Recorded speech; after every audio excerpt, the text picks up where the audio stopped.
नमस्कार, आप live cities देख रहे हैं। मैं हूं गरिमा भारती और मेरे साथ सीनियर जर्नलिस्ट ज्ञानेश्वर है। आज एक बार फिर से हम स्वागत करते हैं आपका हमारे नए कार्यक्रम रुपया लड़े एमएलसी में।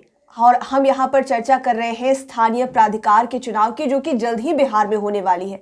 24 सीटों पर चुनाव होने वाले हैं और हमने कल चर्चा की थी मोतिहारी की, शुरुआत वहीं से की थी। लेकिन आज हम भागलपुर और बांका स्थानीय प्राधिकार की चर्चा करने जा रहे हैं। आपने मोतिहारी में बताया कि कैसे पेच फंसा हुआ है, एक ही पार्टी में अलग अलग नेता जो है एक दूसरे से भिड़ रहे हैं कि इतना पैसा बहा दे तो हमें सीट आ जाए। वहां का क्या हाल है, भागलपुर और बांका का फिलहाल क्या हाल चल रहा है और क्या स्थिति है? गरिमा, देखिए, आप सीधे महात्मा गांधी की कर्मभूमि से अंग प्रदेश में आ गए जी। और आपने कहा भागलपुर और बांका। तो देखिए, जो स्थानीय प्राधिकार के क्षेत्र हैं 24, बिहार में जिले तो 38 है जी। तो कई ऐसे क्षेत्र मिलेंगे आपको जिनमें कई जिले शामिल होंगे, जो कंबाइंड है। हाँ, कंबाइंड है। इसमें आप भागलपुर, बांका और पुलिस जिला नौगछिया को शामिल मानिए, ठीक है ना। पुलिस जिला नौगछिया भी पूर्ण रूप से तो भागलपुर जिला है जी। तो पेच की बात कर रहे हैं। और जैसा कार्यक्रम का नाम है रुपया लड़े एमएलसी, तो मैं पहले दिन से कह रहा हूं कार्यक्रम के प्रारंभ से जी। कि यह चुनाव वो व्यक्ति ही लड़ता है जो 5 करोड़ रुपए की बर्बादी पर भी दुखी न हो, अफसोस न करे। हार गए तब भी तो 5 करोड़ बहाने के लिए। और यह जो 5 करोड़ रुपए बहता है वह ब्लैक मनी बहता है। अच्छा। क्योंकि आजकल आप एक शब्द सुन रहे होंगे, बड़ा प्रचार हो रहा है, कैसीफाई कैसीफाई कैसीफाई है। तो यहाँ सब कुछ कैसीफाई है। तो 5 करोड़ रुपया कैश में आपको खर्च करने को तैयार होना पड़ेगा। और ये जो क्षेत्र है भागलपुर और बांका, बड़ा ही महत्वपूर्ण क्षेत्र है और यहाँ भी लड़ाई बहुत कांटे की फंसी हुई है। देखिए, यदि हम 2015 की बात करें जी, तो मनोज यादव जीते थे जेडीयू के, ठीक है ना। इस स्थानीय प्राधिकार क्षेत्र से एमएलसी बने थे जी।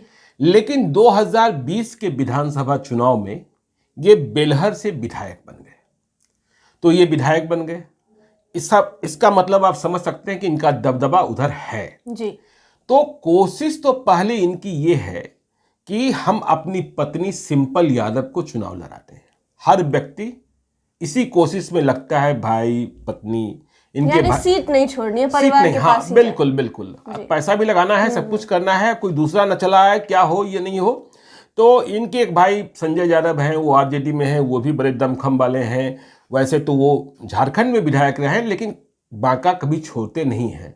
बांका में भी उनके खिलाफ मुकदमे चलते रहते हैं। तो खैर, तो मनोज यादव लगे रहे कि हम अपनी पत्नी सिंपल यादव को, लेकिन उम्मीद पूरी होती दिख नहीं रही है। मनोज यादव ने 2015 में सीपीआई वाले संजय यादव को चुनाव हराया था जी। जैसे ही सीपीआई की हम बात करते हैं तो आप यह मत समझ लीजिए कि सीपीआई वाले 2-4 करोड़ रुपया खर्च करने की स्थिति में नहीं होंगे। वो वाला कम्युनिस्ट मत समझिएगा।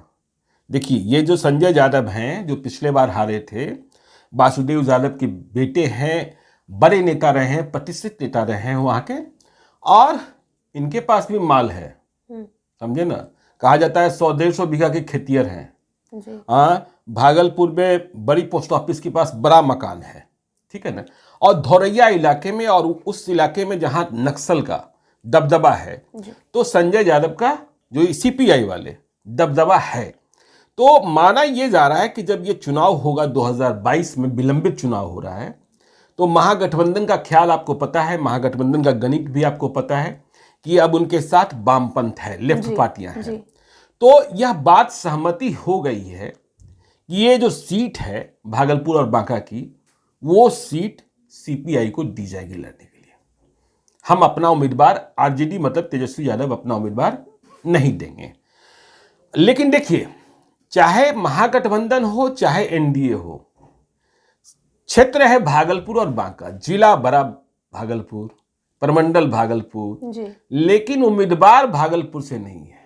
अच्छा। हाँ, माल भी अधिक भागलपुर में होगा लेकिन माल खर्च करने वाले, जियान करने वाले वो बांका से ही दिखाई पड़ रहे हैं। तो सीपीआई के खाते में सीट जाएगी और यह बात तय है कि संजय यादव जो पिछले लड़ाके हैं वे ही फिर से एनडीए का जो भी उम्मीदवार होगा उनके खिलाफ चुनाव लड़ेंगे। तो फिर सिंपल यादव का क्या होगा? इधर तो पूरा जोर लगाया जा रहा है। नहीं, सिंपल यादव तो जेडीयू से ना जी। हाँ, जेडीयू से ना। अभी तो हमने अब सीपीआई की बात कर दी, महागठबंधन से संजय जायसवाल आ रहे हैं। देखिए अब एनडीए में पेच बहुत है। देखिए एनडीए में जेडीयू के खाते की सीट इसको मानी जा रही है, जेडीयू ही लड़ेगी, यह भी तय है। तो जेडीयू से लड़ेगा कौन? और देखिए जेडीयू में क्या है, उपेंद्र कुशवाहा पार्लियामेंट्री बोर्ड के चेयरमैन जी, उन्होंने बिट्टो लगा दिया है इस क्षेत्र के लिए, मुझे तो ये सीट चाहिए, ठीक है ना। उन्होंने 2 सीटों की मांग की है, जिसमें एक सीट पर शायद समझौता हो भी जाए, लेकिन वे भागलपुर और बांका की सीट पर समझौता करने को तैयार नहीं है। उनके पास उम्मीदवार भी बहुत मजबूत है। अच्छा। हाँ, जो कैसिफाई करने में किसी पर भी भारी पड़ सकता है। कहा यह जाता है कि ये जो उम्मीदवार हैं इनके पास गाड़ियों का जो कारमा है, मतलब 100 से 1-2 गाड़ी घट कम कर देंगे, 2-3 गाड़ियां, तो उसी से पूरा चुनाव लड़ा जा सकता है। यानी कि 2 गाड़ी निकाल दे तो 2-3 गाड़ी निकाल दें कि हाँ इस 100 को थोड़ा बाद में पाल लेंगे, तब भी चुनाव लड़ा जा सकता है। और बांका के ही है, ठीक है, कारोबार झारखंड तक है जी। और सोशल कनेक्ट है। सबसे बड़ी बात, जो दूसरे उम्मीदवार हैं जिनकी चर्चा है जेडीयू से, विजय सिंह, उपेंद्र कुशवाहा वाले उम्मीदवार का नाम है कौशल कुमार सिंह, बड़े बिल्डर हैं रियल एस्टेट के, झारखंड में बड़ा नाम है, पटना में भी उन्होंने काम किया है, कभी वीर कुंवर सिंह पार्क का भी ठेका इनको मिला था, लेकिन तकनीकी कारणों से। और बांका के ही धोरिया के रहने वाले हैं, एक गांव है गौरा, धोरिया इलाके में, उसी के रहने वाले हैं। इनके पिताजी परमानंद सिंह चले गए थे कभी झारखंड। तो ऐसा नहीं कि आज एक्टिव हुए हैं कौशल सिंह के प्रति जो ये बिट्टो लग रहा है, उपेंद्र कुशवाहा ये जानते हैं कि मेरे साथ कौन व्यक्ति कब खड़ा रहा है, तो आखिर कुछ को तो संभालेंगे ना।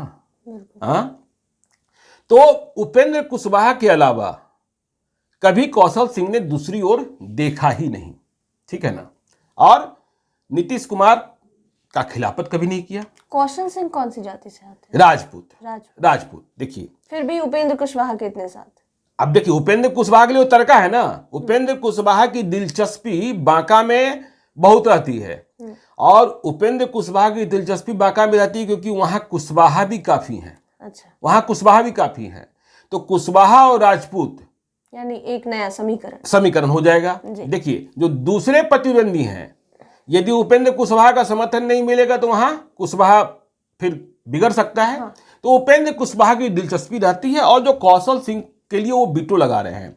कौशल सिंह मतलब अपनी माटी से कह लीजिए कि उससे कनेक्ट रहे, गरीब बच्चियों की शादी कराते रहे हैं, गरीब छात्रों को स्कॉलरशिप दिलाते रहे हैं, किसानों के लिए कुछ करते रहे, सम्मान मसीहा है उस इलाके के। नहीं मसीहा, देखिए मसीहा जैसा सब तो हम नहीं कहते हैं, आप भी जानती हैं जी। हाँ, कनेक्ट मददगार है, हाँ कनेक्ट है, ठीक है, हाँ, मसीहा तो हम नहीं कहते हैं, लेकिन भाई तैयारी कर रहे हैं शुरू से। और उपेंद्र कुशवाहा गुरु हैं। जैसे ही उपेंद्र कुशवाहा ने बिट्टो लगाया है, सारे समीकरण इधर उधर हो गए हैं।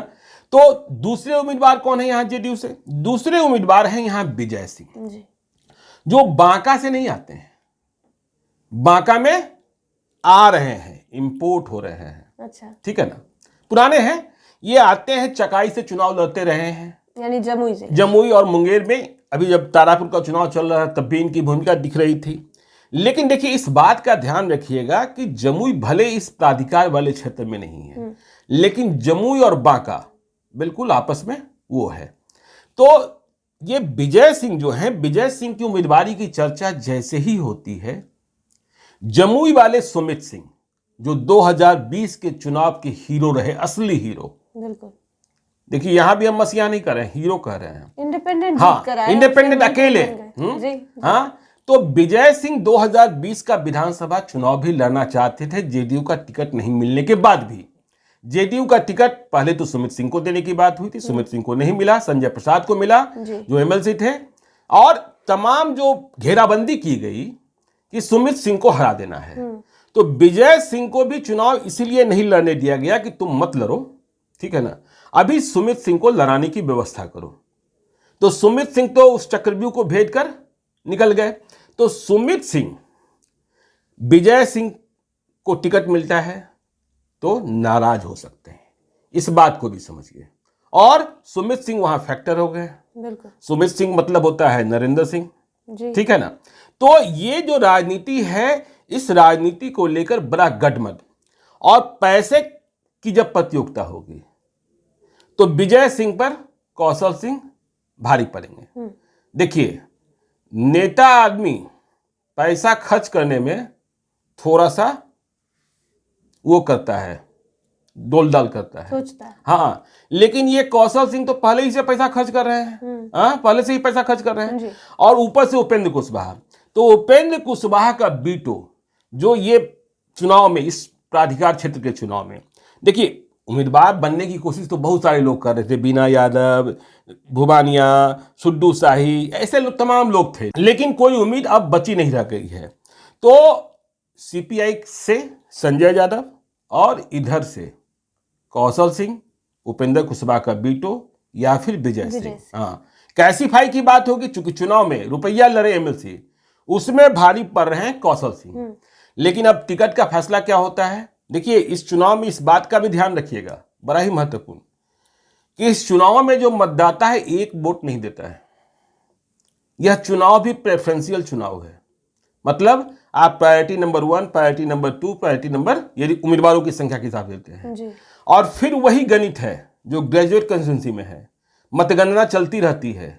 जब तक आपका 51% के करीब आप नहीं पहुंचते हैं तब तक आप चुनाव नहीं जीतते हैं।